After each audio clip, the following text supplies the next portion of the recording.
It's story time, but not with Jinx. It's like 5 in the morning. Wake the fuck up for story time, and then we'll put you back to sleep. Wakey, wakey.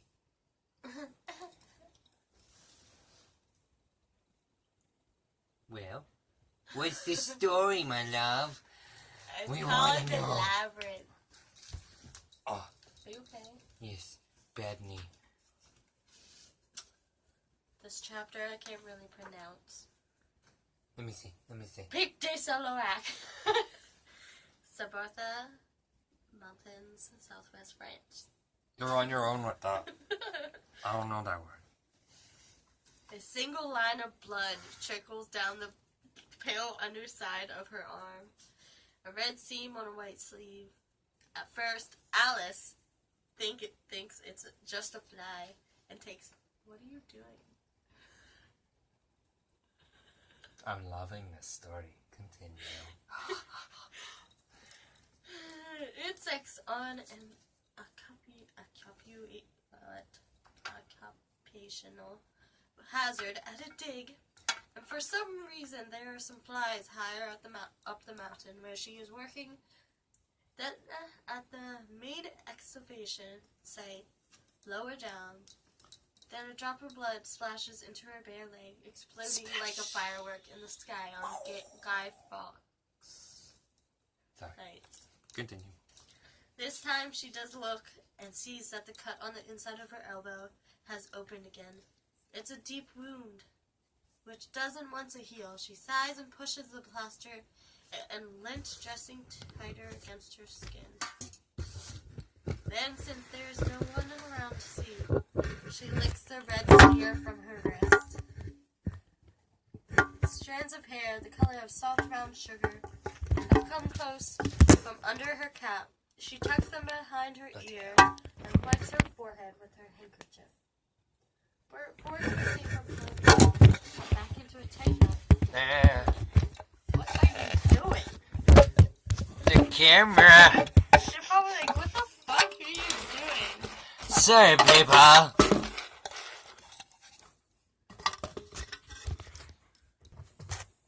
Sorry about that. Proceed with the beautiful story time. Her concentration broken. Alice stands up and stretches her slim legs. I love you. Lightly tanned by the sun. Dressed in cut-off denim shorts, a tight white sleeveless t-shirt, and cap, she looks little more than a teenager. She used to mind. Now, as she gets older, she sees the advantage of looking younger than her years. The only touches of glamour are her delicate silver earrings in the shape of stars, which glint like sequins. Ugh, sequins. Alice unscrews the top of her water bottle. It's warm, but she's too thirsty to care and drinks it down in great gulps. Below, the heat haze shimmers above the dented tarmac of the road. Above her, the sky is an endless blue. The cicadas. Sakata, Sakoto, Sakata, Sakata. The cicadas keep up with their unrelenting chorus, hidden in the shade of the dry grass. It's her first time in the Pyrenees. Although she feels very much at home, she's been told that in the winter, the jagged peaks of the Sabarthas. See a dragon? Jagged. Oh, damn. Are covered in the snow. Yep, the dragons are covered in snow, babe. That's not snow. In the spring, delicate flowers of pink and mauve and white peep out from their hiding places in the great expanses of rock. Beep, beep. In early summer, the pastures are green, speckled with yellow buttercups. But now the sun has flattened the land into submission, turning the greens to brown. It is a beautiful place, she thinks, yet somehow an unhospitable one. It's a place of secrets, one that has seen too much and concealed too much to be at peace with itself. In the main camp on the lower slopes, Alice can see her colleagues, standing under the big canvas awning. She can pick out Chalet, in her trademark black outfit. She's surprised they've stopped already. Stop laughing.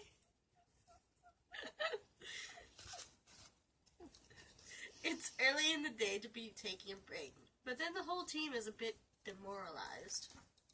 It's painstaking, and monotonous, but for the most part, the digging and the scraping and the cataloging and the recording. So far, they've turned up little of significance to justify their efforts. They've come across a few fragments of early medieval pots and bowls, and a couple of late 12th or early 13th century arrowheads, but certainly no evidence of the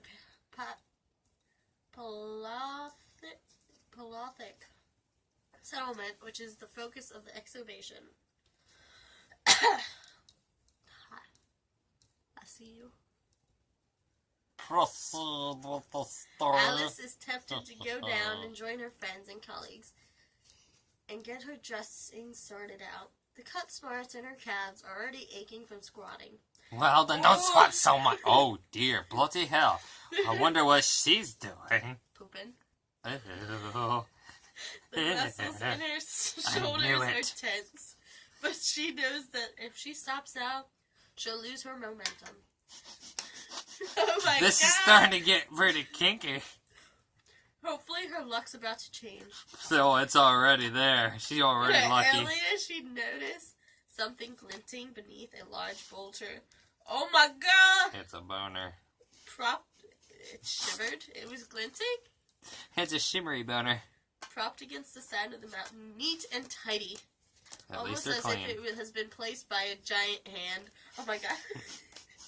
I think it's so dirty. Although she can't make out the object. What the Oh, I object can. is. Even how big it is. She's been digging all her morning, and she doesn't think it will be much longer before she can reach it. She knows she should fetch someone, or at least tell Shala, her best friend, who is the deputy of the dig. Alice is not a trained archaeologist, just a volunteer spending some of her summer holiday doing something worthwhile. But it's her last full day on site. Stop. And she wants to prove herself. If she goes back, gonna get a raise. if she goes back to the main camp now and admits she's on to something, everybody will want to be involved, and it will no longer be her discovery. Excuse me. In the days and weeks to come, Alice will look back to this moment. She will remember the quality of the light and metallic taste of blood and dust in her mouth. Is she a vampire? And that's how different things might have had. She made the choice to go and not to stay. If she had played by the rules. Remember louder. She drains the drop of water from the bottle and tosses it into her rucksack. What is a rucksack? I thought you said butt sack.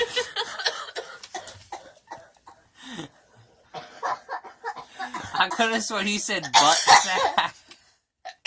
I was just about to ask, what the fuck's a butt sack? Some people have butt sacks. There's a sack. Continue. Let's continue the story. For the next hour or so, as the sun climbs higher in the sky and the temperature rises, Alice carries on working. The early sounds of the scrape of metal on rock, the whine of insects. Insect whine? Okay. And the occasional buzz of a light aircraft in the distance. Oh no, aliens! She can feel beads of sweat on her upper lip and between her breasts. Oh damn, it Thanks, gave Kiki again. But she keeps going until, finally, the gap underneath the boulder is big enough for her to slide in her hand. Oh my! Ew, this boulder! Why the fuck? Sorry, my mind. Hashtag Gutter Minds with books. Why the fuck would you just slide your hand in a random hole? I'm gonna keep it quiet. Alice kneels down on the ground and leans her cheek and shoulder against the rock for support. Then with a flutter of excitement, she pushes her fingers deep into the dark mud. Straight away, she knows her instincts are right. And that she's got something worth finding. It is smooth and slimy to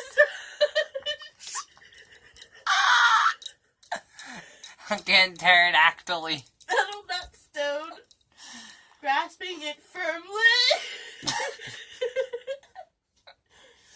And telling herself not to expect too much.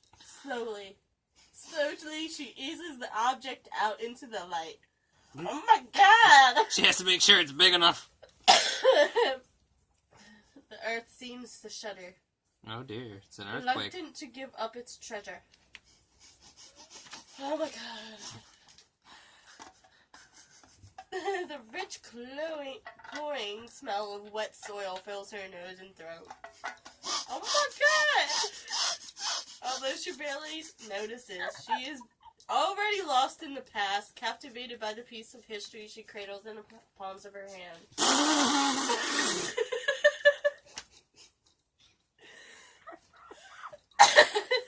Oh my god! Proceed. It is a heavy, brown buckle, speckled black and green with berries, and its long burial. Alice rubs at it with her fingers and smiles as the silver and copper detail starts to reveal itself underneath the dirt. At first glance, it looks to be medieval too. The sort of buckle used to fasten cloak or robe. She's seen something like it before. Oh, I bet she has. I like this book, but if you have a dirty mind, it's It's very... not well for us. She knows the danger of jumping to conclusions. Or of being seduced by... What? Is this really what's going on? Of being seduced by first impressions. Yet she can't resist imagining its owner, long dead now, who might have walked these paths. What the fuck she find? An actual boner? Strangest worst story she has yet to learn. The connection is so strong, and Alice is so absorbed with that she doesn't notice the boulder shifting on its face. It's shifting. Then some sixth sense makes her look up. For a split second, the world seems to hang suspended out of space, out of time. She is mesmerized by the ancient slab of stone as it sways and tilts, and then gracefully begins to fall toward her. Return the slab! Oh shit, Courage to Carry the Dog's coming. Return the slab, or suffer my curse.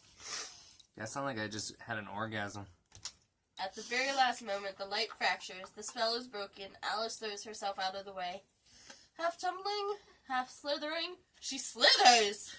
Oh no, she's a snake. Sideways, just in time to avoid being crushed.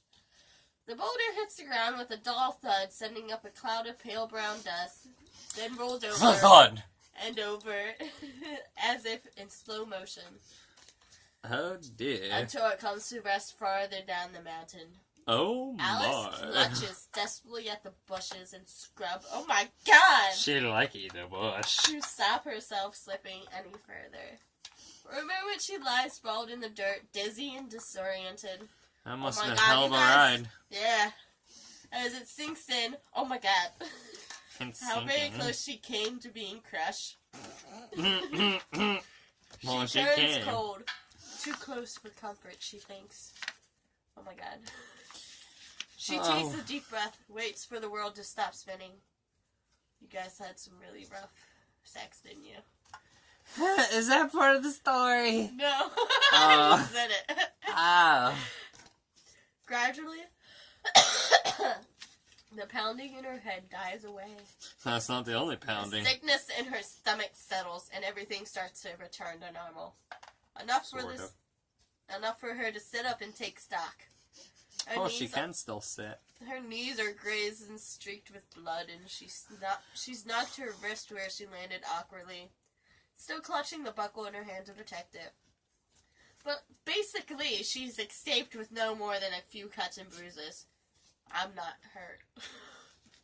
That's what it says. I'm not hurt. Okay. She gets to her feet and dusts herself off, feeling a total idiot. She's feeling an idiot. That's one lucky guy. That's Or literally woman. what it says. I think it means feeling like a total idiot. She can't believe she made such a basic mistake in not securing the boulder. Oh, Now shit. Alice looks down to the main campsite below. She's amazed and relieved that nobody in the camp seems to have seen or heard anything. Oh, we heard. She raises her hand, is about to call out to attract someone's attention, when she notices that there's a narrow opening visible in the side of the mountain where the boulder had been standing, like a doorway cut into a rock. It's said these mountains are riddled with hidden passages and caves, so she's not surprised. And yet, Alice thinks, somehow, she knew the doorway was there, although there's no way of telling from the outside. Guessed, more like it. She hesitates. Alice knows she should get somebody to come with her. Oh, come with you. It is stupid, possibly even dangerous, to go in on her own without any sort of backup. She knows all the things that can go wrong. But she shouldn't have been up here working on her own anyway. Shala doesn't know. And besides, something is drawing her in. It feels personal. It's her discovery. Alice tells herself there's no sense disturbing them all, getting their hopes up for no reason. If there is anything worth investigating, she'll tell someone then. She won't do anything. She just wants to look. It'll only be a minute. That's what they all say. She And climbs then it back takes up. hours. There's a deep depression in the ground at the mouth of the cave where the stone Deep. had stood guard. The damp earth is alive with the frantic withering of worms. Ew! Aww. And beetles exposed suddenly to the light and heat after so long. Her cap lies on the ground where it fell. Her troll. Wait, she was chilling with a troll? Where'd this character come in? It's Trowel. Oh, never Is mind. there too? And just where she left it. Alice peers into the darkness. The opening is no more than 1.5 meters high and about a meter wide, and the edges are irregular and rough. Ooh. It seems to be natural rather than man-made. Yep. Although when she runs her fingers up and down the rock... Ha! We're coming back to it!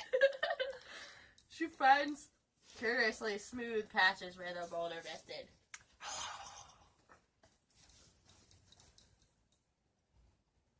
Proceed. Alice... Oh, wait, I read that. Slowly, her eyes became accustomed to the gloom. Velvet black gives way to charcoal gray, and she sees that she is looking into a long, narrow tunnel. What? Babe!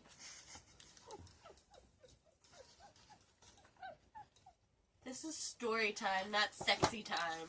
Hey, she has a long nail. I was just giving him the image. Proceed. She feels the short hairs rise on the back of her neck, as if to warn her that there is something lurking in the darkness that would be better left undisturbed. Tickle, tickle. The butthole. But that's just a childish superstition. And she brushes the feeling away. Alice doesn't believe in ghosts or premonitions. Squeezing the buckle tightly in her hand like a talisman, She takes a deep breath and steps forward into the passageway. Straight away, the smell of long-hidden subterranean air envelopes her, filling her mouth and throat and lungs. It's cool and damp, not the dry, poisonous gazes of a sealed cave she's been warned about, so she guesses there must be some source of fresh air. But just in case, she rummages in the pockets of her cutoff until she finds her lighter. She flicks it open and holds it up to the dark, double-checking that there is oxygen. The flame gutters in a breath of wind, but it does not go out. Feeling nervous and slightly guilty, Alice wraps the buckle in a handkerchief and pushes it into her pocket, then cautiously steps forward. The light from the flame is weak, but it illuminates the path immediately in front of her, throwing shadows on the jagged gray walls. As she moves further in, she feels the chill air curl around her bare legs and arms like a cat. She is walking downhill. She can feel the ground slipping way beneath her feet and uneven and gritty. The scrunch of the stones and gravel is loud in the confined, hushed space. She is aware of the daylight getting fainter and fainter at her back. The farther and deeper she goes. Abruptly, she does not want to go on. What? What? Continue reading. She does not want to be here at all, yet there is something uninvitable about it. Something that is drawing her deeper into the belly of the mountain. After another 10 meters, the tunnel comes to an end. Alice finds herself standing in the threshold of a cavernous, enclosed chamber. She is standing on a natural stone platform. A couple shallow, wide steps directly in front of her lead to the main area where the ground has been leveled, flat, and smooth. The cavern is about 10 meters long and perhaps 5 meters wide, clearly fashioned by the hands of men, rather than the nature of alone. The roof is low and vaulted, like the ceiling of crypt. You tell me to read fast. Almost on time. What thing? And we're soon out of time. It's soon gonna cut off because I did the last video.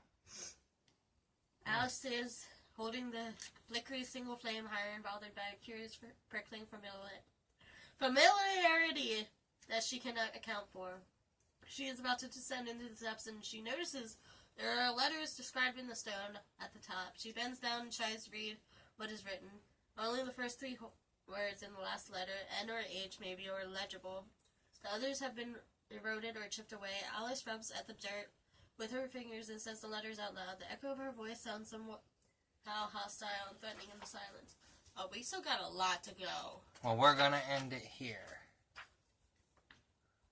Pass a pass. Pass a pass. Are you good with the story? We'll continue. There's only like 2 pages left. We'll continue another I'm moment. sorry. Fist It's Bamalama. by Kate Moss, by the way. Yeah. Did you We tell gotta them the give her story? The Labyrinth. It's beautiful so It's far. called Labyrinth. So, we hope you enjoyed the story. We'll continue it in another video. Just not tonight. Now you can go back to sleep now that we woke you the fuck up. Yeah! You're cute. You cute. No, we're equal. Okay. Toodaloo. Moment time.